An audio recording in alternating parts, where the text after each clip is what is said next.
भारत में शासन करने वाली एक ऐसी शासिका जिसने गलत टाइम और गलत क्रीड में जन्म ना लिया होता तो शायद उसका अंत इतना खतरनाक नहीं होता। उसके खतरनाक अंत का अंदाजा आप इस बात से लगा सकते हो कि खुद उसके टाइम के इतिहासकार ने कहा था कि इसमें सभी बादशाही गुण विद्यमान हैं, किंतु महिला होने के कारण उसके ये सब गुण बेकार हैं। आखिर कौन थी ये शासिका जिसका अंत केवल उसके महिला होने की वजह से हुआ?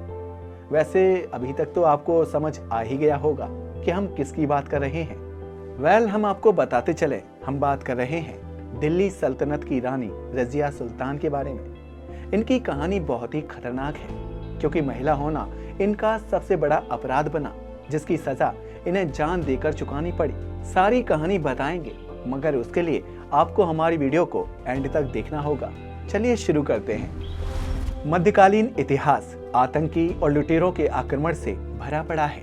तैमूर, गजनबी और अब्दाली जैसे बहुत से लुटेरे आए जिन्होंने भारत को लूटा और लूटकर वापस चले गए। मगर फिर कुछ लुटेरों ने यहीं रहने का प्लान बनाया और भारत में दिल्ली सल्तनत की स्थापना कर डाली। वैसे तो कुतुबुद्दीन ऐबक दिल्ली सल्तनत का पहला राजा था, मगर इल्तुतमिश को दिल्ली सल्तनत का रियल संस्थापक कहा जाता है। ऐसा इसलिए क्योंकि उसने भारत में दिल्ली सल्तनत को मजबूत किया था और दिल्ली सल्तनत की जड़ें भारत में जमा देने वाले इस शासक इल्तुतमिश की ही बेटी थी रजिया सुल्तान, जिसका अंत उसका महिला होना बना। अगर बात करें रजिया सुल्तान की तो यह दिल्ली सल्तनत की पहली और अंतिम मुस्लिम महिला शासिका थी। रजिया सुल्तान का जन्म 1205 ईस्वी में हुआ था। हालांकि भारत में इससे पहले भी कई महिला शासिका हो चुकी थी, मगर उनमें से किसी को भी उत्तराधिकारी के रूप में नहीं चुना गया था। लेकिन वे केवल तभी शासिका बन सकती थीं जब कोई उत्तराधिकारी मौजूद नहीं था या फिर सिंहासन का वारिस छोटा होता था।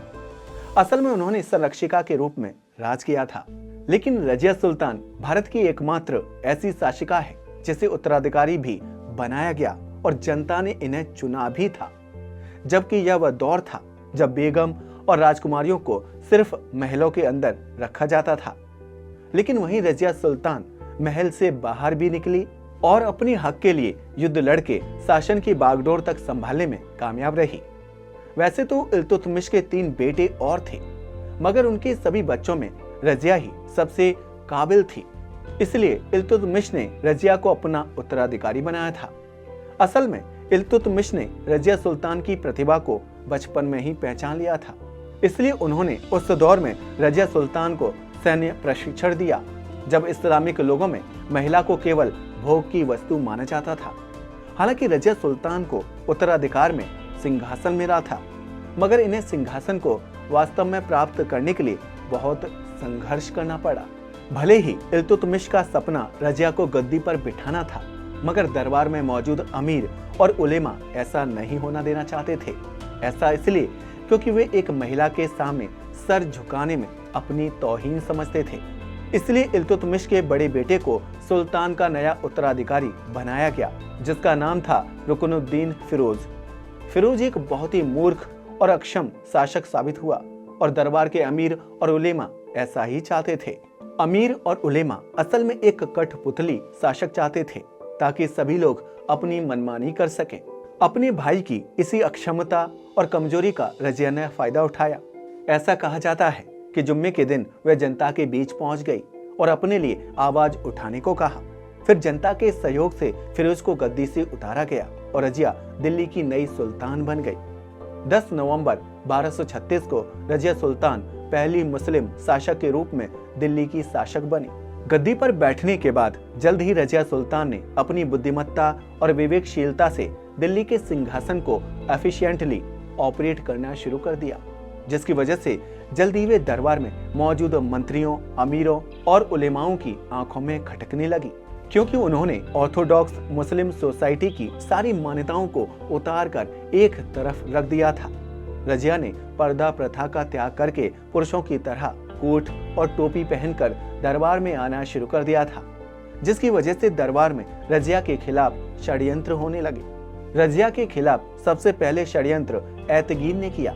इसके बाद मलिक अलाउद्दीन जानी, कबीर अयाज खान, मलिक इजुद्दीन सलारी और मलिक सैफुद्दीन कोची ने रजिया सुल्ताना के खिलाफ लाहौर में विद्रोह कर दिया। इनफैक्ट शिया और सुन्नी जो इस्लाम के दो कल्ट हैं, इनके बीच पहली बार झगड़े भी रजिया सुल्ताना के समय ही हुए थे। अब रजिया के लिए हर दिन एक नई चुनौती की तरह होने लगा, क्योंकि रजिया के समय में सुल्तान और तुर्क अमीरों के बीच संघर्ष की शुरुआत हो चुकी थी, जो बलबन के टाइम तक जारी रही। रजिया सुल्तान के खिलाफ बहुत सारे विद्रोह हुए, मगर रजिया ने उन सब का बहादुरी से मुकाबला किया। वो युद्ध में भी बिना नकाब के एकदम योद्धा की तरह शामिल होती थी। असल में रजिया एक कुशल प्रशासक होने के साथ साथ एक आदर्श रानी भी बनी। ऐसा इसलिए क्योंकि उसने अपने राज्य में न केवल विकास के काम कराए, बल्कि अपनी उत्तम सैन्य कुशलता के बल पर बाहर के आक्रमणों से दिल्ली को सुरक्षित भी रखा। साथ ही उसने अपने राज्य की कानून व्यवस्था को दुरुस्त किया। एजुकेशन को इंक्रीज करने के लिए स्कूल, कॉलेज और लोकल एजुकेशन इंस्टीट्यूशंस का निर्माण करवाया। उस टाइम पर राज्य में पीने के पानी की सही व्यवस्था नहीं थी, इसलिए रजिया ने पानी की व्यवस्था को सुचारू ढंग से चलाने के लिए कुएं और नलकूप खुदवाए और साथ ही उसने सड़क भी बनवाई। कहा जाता है कि रजिया सुल्तान ने हिंदू मुस्लिम एकता के लिए भी काम किया था, जिसमें कला, संस्कृति एंड संगीत को प्रोत्साहन देना शामिल था। पर सोचने वाली बात है, जब रजिया सुल्तान इतना अच्छा कार्य कर रही थी, तो फिर अमीर, तुर्क और उलेमा उससे इतना ज्यादा क्यों चिढ़े हुए थे? आखिर क्यों उसके खिलाफ बार बार विद्रोह हो रहे थे? तो हम आपको बता दें कि इसके पीछे दो रीजन थे। सबसे पहले तो रजिया सुल्तान एक महिला थी, इसलिए दरबार के लोग ये एक्सेप्ट करने को तैयार नहीं थे कि कोई महिला उनसे अच्छी हो सकती है। दूसरा था उनकी रूढ़िवादिता और धर्मांधता। असल में रजिया ने नकाब त्याग दिया था, वो पुरुषों की तरह वस्त्र धारण करने लगी थी, इसलिए उलेमाओं को लगने लगा कि इसे देखकर बाकी की महिलाएं भी ऐसी हो जाएंगी। इसलिए उन्होंने रजिया पर भद्दे इल्जामात लगाने शुरू कर दिए, जिनमें से एक था उसके अवैध संबंध की खबर फैलाना। असल में रजिया सुल्तान के दरबार में एक अबिसिनियाई हबशी गुलाम मौजूद था, जिसका नाम था जलालुद्दीन याकूत। रजिया ने इसे हॉर्स स्टेबल का प्रधान बनाया हुआ था। रजिया के टाइम के इतिहासकार मिन्हाजुद्दीन सिराज और इस्लामी का कहना है कि रजिया सुल्तान के याकूत के साथ प्रेम संबंध थे, इसलिए रजिया याकूत पर इतनी मेहरबान रहती थी। यही नहीं, इस्लामी नाम का एक इतिहासकार तो रजिया से इतना चिढ़ा हुआ था कि उसका कहना था कि रजिया को सिंहासन पर बैठने की बजाय चरखा संभालना चाहिए, क्योंकि यही औरतों की असली जगह है। अगर बात करें दूसरे इतिहासकार मिन्हाजुद्दीन सिराज की, तो उसका कहना था कि रजिया सुल्ताना के अंदर सभी बादशाही गुण विद्यमान थे, पर उसकी महिला होने की वजह से ये सारे गुण बेकार थे। अब आप समझ ही चुके होंगे कि उस वक्त के लोगों की सोच क्या रही होगी। धीरे धीरे रजिया के खिलाफ दरबार में षड्यंत्र बढ़ते गए, और जब रजिया के लिए ये सारी चीजें मुश्किलें पैदा करने लगी, तो उन्होंने अपने गुलाम याकूत को अपना सहारा बनाया। इसी बीच इन दोनों के बीच प्रेम प्रसंग बढ़ने लगा, जिसका विरोध तमाम मुस्लिम शासक और दरबारी करने लगे। इसलिए उन्होंने एक साथ मिलकर दिल्ली पर हमला बोल दिया, जिसमें याकूत मारा गया और रजिया को बंदी बना लिया गया। दिल्ली पर हमला करने वालों में भटिंडा का गवर्नर इख्तियार अल्तुनिया भी शामिल था। अगर बात करें अल्तुनिया की, तो वह रजिया की खूबसूरती के कायल थे और किसी भी हाल में रजिया सुल्तान को पाना चाहते थे। अब रजिया ने भी थोड़ी पॉलिटिक्स का इस्तेमाल किया, क्योंकि रजिया जानती थी कि अल्तुनिया उससे शादी करना चाहते हैं। इसलिए मरने के डर से रजिया ने अल्तुनिया के प्रपोजल को एक्सेप्ट कर लिया। लेकिन इसी बीच रजिया के भाई बहराम शाह ने दिल्ली के सिंहासन पर कब्जा जमा लिया और वहां के अमीरों और उलेमाओं ने भी उसे राजा स्वीकार कर लिया। अब रजिया सुल्तान को अपनी जान भी बचानी थी और दिल्ली का सिंहासन भी, इसलिए रजिया ने अल्तुनिया से शादी कर ली। और अब रजिया और अल्तुनिया ने मिलकर बहराम शाह और दिल्ली की सेना के साथ युद्ध किया, मगर अफसोस इसमें अल्तुनिया की हार हुई और उसे दिल्ली छोड़कर भागना पड़ा। अगले दिन अल्तुनिया और रजिया कैथल पहुंचे, जहां पर उनकी सेना ने भी उनका साथ छोड़ दिया और फिर वहीं पर डाकुओं ने 14 अक्टूबर 1240 को अल्तुनिया और रजिया दोनों की हत्या कर दी। इस तरह एक योग्य शासिका का अंत हो गया, जिसकी वजह उसका जेंडर बना। कहा जाता है कि बाद में अमीरों ने बहराम शाह को भी गद्दी से हटा दिया था।